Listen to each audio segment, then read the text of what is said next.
Hey everyone, welcome to our channel mystery movie recaps. आज हम आपको लेकर जाने वाले हैं एक रोमांटिक कहानी में, मिलर्स मूवी, जो बेस्ड है एक लड़की पर जिसका नाम है कायरो। तो बिना किसी देरी के एंजॉय द मूवी। फिल्म की शुरुआत होती है जब कायरो, एक 18 साल की लड़की, ये बताती है कि अभी लेखक बनने का सपना देखता था लेकिन सफल नहीं हो पाया। हालांकि उनकी उम्र में फर्क है। जॉनथन कायरो के लिए एक पिताजी जैसा रोल निभाता है, लेकिन कायरो मन ही मन जोनाथन को पसंद करती है। क्लास में जल्दी पहुंचने पर जोनाथन उसे उन किताबों को पढ़ने के लिए कहता है जो इस सेमेस्टर में पढ़नी है। जॉनथन तब हैरान हो जाता है जब कायरो कहती है कि उसने पहले ही सारी 12 किताबें पढ़ ली हैं। वे दोनों साहित्य के बारे में बात करते हैं जब तक विनी, जो कायरो की दोस्त और जॉनथन की रिपीट स्टूडेंट है, नहीं आ जाती और उसे खाने के लिए बुलाती है।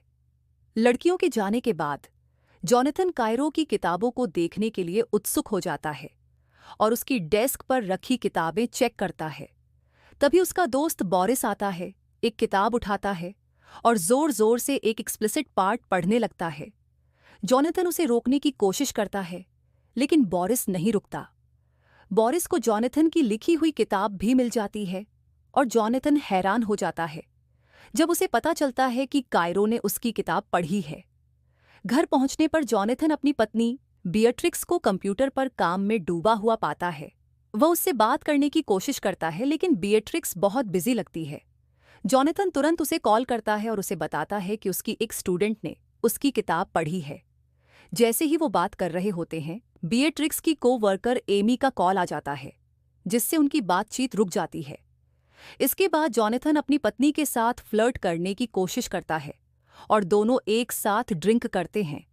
अच्छे मूड में वे इंटीमेट होने ही वाले होते हैं कि एमी फिर से कॉल कर देती है, जिससे जॉनथन निराश हो जाता है। अगले दिन जॉनथन अपने दोस्त बोरिस से अपने वीकेंड की निराशा और एमी की कॉल्स के बारे में बात करता है, जिसने उनका रोमांटिक मोमेंट खराब कर दिया। वे बातें कर ही रहे होते हैं कि कायरो उन्हें पास के जंगल से आती हुई दिखाई देती है। जॉनथन अब भी थोड़ा परेशान है और जब कायरो उनसे मिलती है तो वह उसे देखता ही रह जाता है। कायरो, इस बात से अनजान, उन्हें हंसकर हाय कहती है और अपने हेडफोन्स उतार देती है। जॉनथन, जो अब भी थोड़ा फ्रस्ट्रेटेड महसूस कर रहा है, खुद को शांत रखने की कोशिश करता है और कायरो से कैजुअल बात करता है।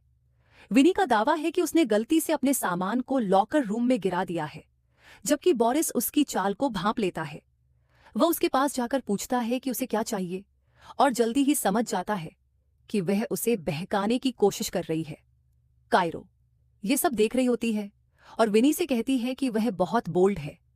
विनी कायरो को कुछ ऐसे के लिए आइडियाज देती है, लेकिन कायरो उन्हें बहुत साधारण मानती है। तभी विनी मजाक में कहती है कि कायरो अपने टीचर्स को बहलाकर ऐसे का मटेरियल निकाल सकती है। कायरो थोड़ा कंफ्यूज हो जाती है और कहती है कि उनके बीच उम्र का बहुत बड़ा अंतर है, ये थोड़ा अजीब है। लेकिन विनी फ्लर्टी अंदाज में उसे समझाती है कि ये कोई बड़ी बात नहीं है। वह कहती है कि जॉनथन एक बहुत अच्छा और जेंटलमैन है और अगर कायरो उससे डेट पर जाती है तो उसे किसी तरह की असुविधा महसूस नहीं होगी।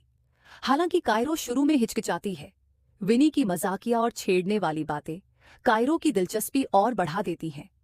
विनी मजाक में यह भी कहती है कि जॉनथन की लॉन्गिंग लुक्स, लंबी नजरें देखकर उसे लगता है कि उसे कायरो में दिलचस्पी है, जिससे कायरो थोड़ा शर्मिंदा और उलझन में पड़ जाती है। दिन बीतते हैं और कायरो की दिलचस्पी सेक्स में बढ़ने लगती है। कायरो की इच्छा इतनी प्रबल हो जाती है कि वह इसे पूरी तरह से अनुभव करने के लिए तरसने लगती है। क्लास में उसकी नजरें अक्सर जॉनथन को ढूंढती रहती हैं और वह उसके प्रति आकर्षण दिखाती है। एक दिन जॉनथन चुपचाप उसके पीछे आकर उससे कहता है कि वह क्लास के बाद उसके ऑफिस में उससे मिले। जॉनथन के ऑफिस में वह बोरिस से बात करता है और उसे अपनी पत्नी के साथ डिनर के लिए इनवाइट करता है। बोरिस मान जाता है और वे सभी साथ में डांस करते हैं। डिनर के बाद कायरो जॉनथन को डांस करते हुए देख लेती है और जब बोरिस चला जाता है, जॉनथन मजाक में बोरिस के डांस मूव्स की नकल करता है। दोनों हंसते हैं और फिर वे विनी के बारे में बात करते हैं। जॉनथन उसके और विनी की दोस्ती की तारीफ करता है और कायरो की लिविंग सिचुएशन के बारे में बात करता है। टीचर कायरो के एक रिसेंट पीस की शानदार परफॉर्मेंस पर उसे बधाई भी देता है और उसकी लेखन क्षमता की तारीफ करता है। जॉनथन उसे उसके फेवरेट ऑथर के स्टाइल में एक शॉर्ट स्टोरी लिखने का चैलेंज देता है। उसे लगता है कि अगर कायरो इस काम में सफल हो जाती है तो वह पूरे सेमेस्टर को आसानी से पास कर जाएगी। कायरो इसे एक परफेक्ट अवसर मानती है और उत्साहित होकर इस चैलेंज को स्वीकार करती है। अचानक कायरो उसे यह बताकर चौंका देती है कि उसने जॉनथन की लिखी किताबें पढ़ी हैं, जिससे वह हक्का बक्का रह जाता है। कायरो जॉनथन की किताब से एक हिस्सा कोट करती है, जिस तरह उसने कायरो की लिखी चीजों को याद किया था। जॉनथन बहुत खुश होता है और यह भी बताता है कि कायरो ने जिस किताब से कोट किया है वह उसकी पहली किताब थी, जो उसके लिए बेहद खास है। जॉनथन मानता है कि उसने काफी समय से कुछ नहीं लिखा है। वो बताता है कि शादी के बाद उसकी जिंदगी ज्यादा साधारण हो गई है और उसमें किताब लिखने लायक मटेरियल नहीं बचा। कायरो यह सोचकर कि वह बस प्रेरित नहीं है, उसे चैलेंज करती है कि वह फिर से वह स्पार्क ढूंढे और दोबारा लिखना शुरू करे। जॉनथन उसे उस वीकेंड पर मिलने के लिए बुलाता है ताकि वे शॉर्ट स्टोरी पर और बात कर सकें। मीटिंग स्पॉट पर जॉनथन उसे पीछे से सरप्राइज करता है। बातों के दौरान जॉनथन कहता है कि वे दोनों मिलकर काफी समय से अपने साहित्यिक कौशल को निखार रहे हैं। तभी एक पोएट एलियट अपनी परफॉर्मेंस देता है और कायरो चोरी छिपे जॉनथन की तरफ देखती है, जो ध्यान से सुन रहा होता है। इसके बाद वे दोनों एलियट की कविता पर अपनी राय और विचार साझा करते हैं। कायरो स्मोक करती है और जॉनथन को एक सिगरेट ऑफर करती है, जिसे वह स्वीकार कर लेता है। एक नए स्कूल डे पर कायरो अपने लुक को बदलने का फैसला करती है। वह बोरिस और मिलर के लिए कॉफी लेकर आती है और वह खुद को अधिक कॉन्फिडेंट महसूस करती है। वे सभी एक साथ सिगरेट शेयर करते हुए मस्ती करते हैं। कायरो विनी को बताती है कि हालांकि प्रोफेसर ने उसके नए लुक के बारे में कुछ नहीं कहा, लेकिन उसे पता है कि उसने नोटिस किया। बाद में कायरो मिलर से कहती है कि वह अपनी कहानी हेनरी मिलर की तरह लिखना चाहती है, जो लव और सेक्स पर लिखने के लिए मशहूर है। मिलर इस बारे में थोड़ा चिंता करता है, क्योंकि उसे लगता है कि स्कूल में इससे परेशानी हो सकती है, लेकिन कायरो को लगता है कि इससे उसकी कहानी और ज्यादा दिलचस्प हो जाएगी। थोड़ा सोचने के बाद मिलर कायरो पर भरोसा करता है और उसे अपनी योजना पर आगे बढ़ने देता है। बाद में जोनाथन के फोन पर उसकी पत्नी का मैसेज आता है, जिसमें वह उसे वीकेंड गेटअवे पर ले जाने की बात करती है। तभी कायरो अपनी शॉर्ट स्टोरी पर चर्चा करने के लिए आती है और मजाक में कहती है कि कायरो अपने प्रोफेसर को बहकाने की कोशिश कर रही है। वह कायरो के कामों की नकल करते हुए अपने दोस्तों को हंसाती है।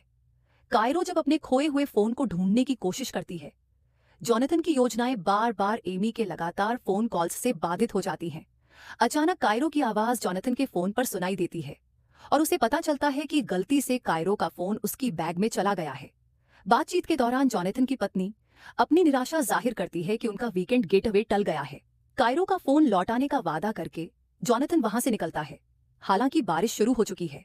जब जॉनथन कायरो के घर पहुंचता है तो वह उसे बारिश में एक आकर्षक ड्रेस पहने हुए देखता है।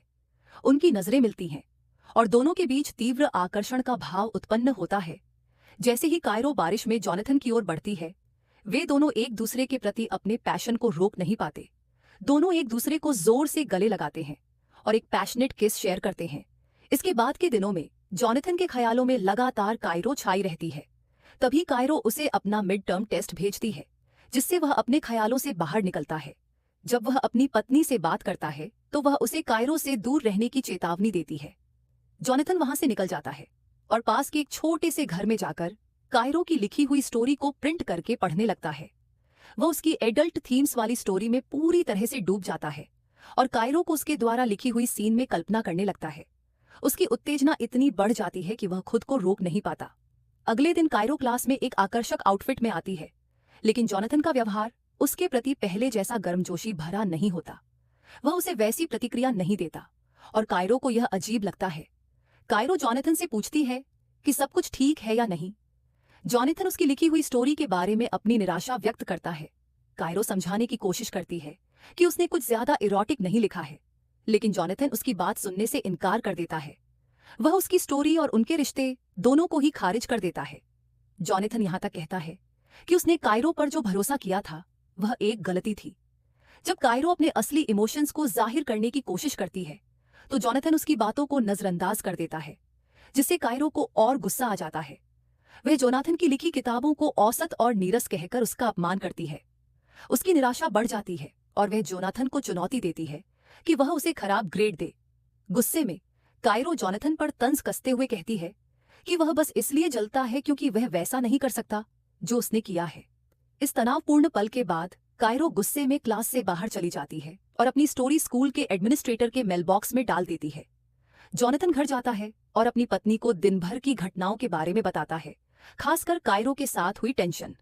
उसकी पत्नी बिएट्रिस कायरो की लिखी स्टोरी में दिलचस्पी दिखाती है और यह सब एक हीटेड डिस्कशन में बदल जाता है, जिसमें बोरिस भी शामिल हो जाता है। इस बीच कायरो अपनी दोस्त विनी के साथ ड्रिंक करने जाती है ताकि मिलर द्वारा रिजेक्ट किए जाने के बाद सुकून पा सके। रात बढ़ने के साथ साथ वे मजाक में बोरिस को छेड़ने के लिए कुछ कॉम्प्रोमाइजिंग फोटो लेने का प्लान बनाते हैं, जिससे उनके नाइट आउट में ह्यूमर की एक टच जुड़ जाती है। इसी बीच जॉनथन को प्रिंसिपल के ऑफिस से फोन आता है। वह सुनता है कि उस पर कायरो के साथ अनुचित संबंध होने का आरोप लगाया जा रहा है। जॉनथन इनकार करता है और बिएट्रिस को आश्वासन देता है कि यह सच नहीं है। हालांकि बिएट्रिस उसे चेतावनी देती है कि अगर आरोप सही साबित होते हैं तो वह न सिर्फ अपनी नौकरी बल्कि अपने शादीशुदा जीवन को भी खो सकता है। अगले दिन कायरो क्लास में नहीं आती क्योंकि वह प्रिंसिपल से मिलने गई होती है। इस दौरान जोनाथन क्लास में पढ़ाना जारी रखता है। विनी कायरो की गैर मौजूदगी से दुखी होती है और जॉनथन से कहती है कि कायरो उससे कितना मायने रखती है। हालांकि विनी के प्रयासों के बावजूद जॉनथन इस मामले पर चर्चा करने से इनकार कर देता है। कायरो के प्लान धीरे धीरे सामने आने लगते हैं और जॉनथन को स्कूल मैनेजमेंट के साथ एक मीटिंग के लिए बुलाया जाता है। मैनेजमेंट कायरो और प्रोफेसर के बीच किसी भी तरह की क्लोज एनकाउंटर्स के बारे में पूछताछ करती है। कायरो के बयान से यह स्पष्ट हो जाता है कि दोनों के बीच एक कनेक्शन था।